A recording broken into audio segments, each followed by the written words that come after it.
What is the big deal with gluten? Perhaps you've noticed the term gluten-free lately on food packaging, takeout menus, shampoo bottles, apartment listings, the tag on your clothing, a hammer, a tattoo on your lower back, or a friend's CV.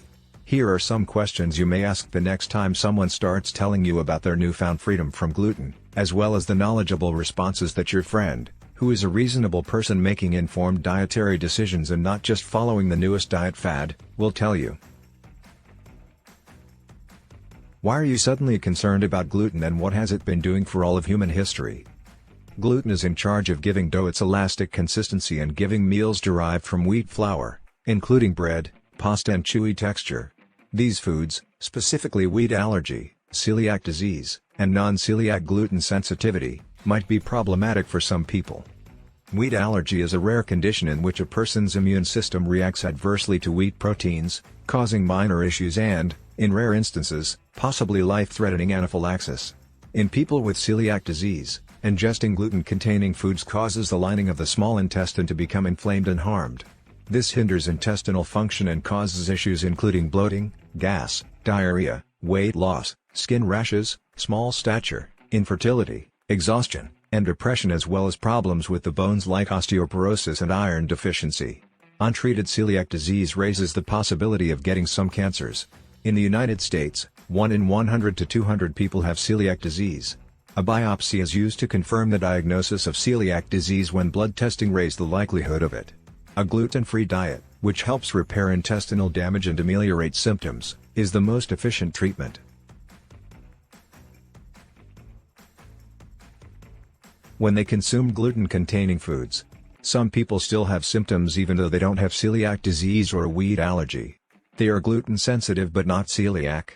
Along with weariness, mental fog, joint pain, and skin rashes, they have unpleasant gastrointestinal sensations.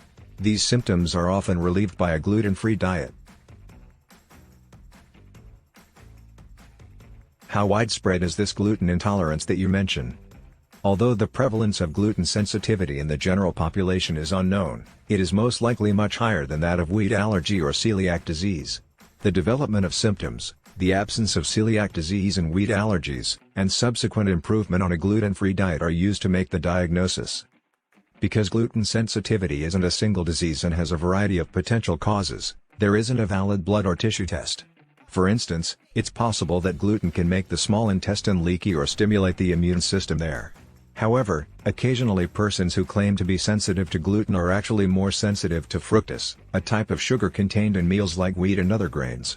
Since fructose cannot be digested or absorbed by the human intestine, it travels to the large intestine or colon, where it is fermented by bacteria, resulting in the production of short-chain fatty acids and gases. Some persons who have gastrointestinal issues experience unpleasant symptoms as a result of this. The placebo effect is yet another explanation for gluten sensitivity. This happens when someone anticipates a problem and, as a result of that anticipation, the problem materializes. The less well-known and much more accidental placebo effect is the opposite of this.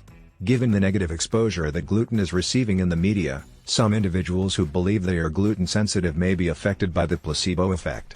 For all of these factors, it is evident that gluten is not the only factor contributing to the issues that people experience after consuming wheat and other grains. So wheat intolerance might be a better term than non-celiac gluten sensitivity.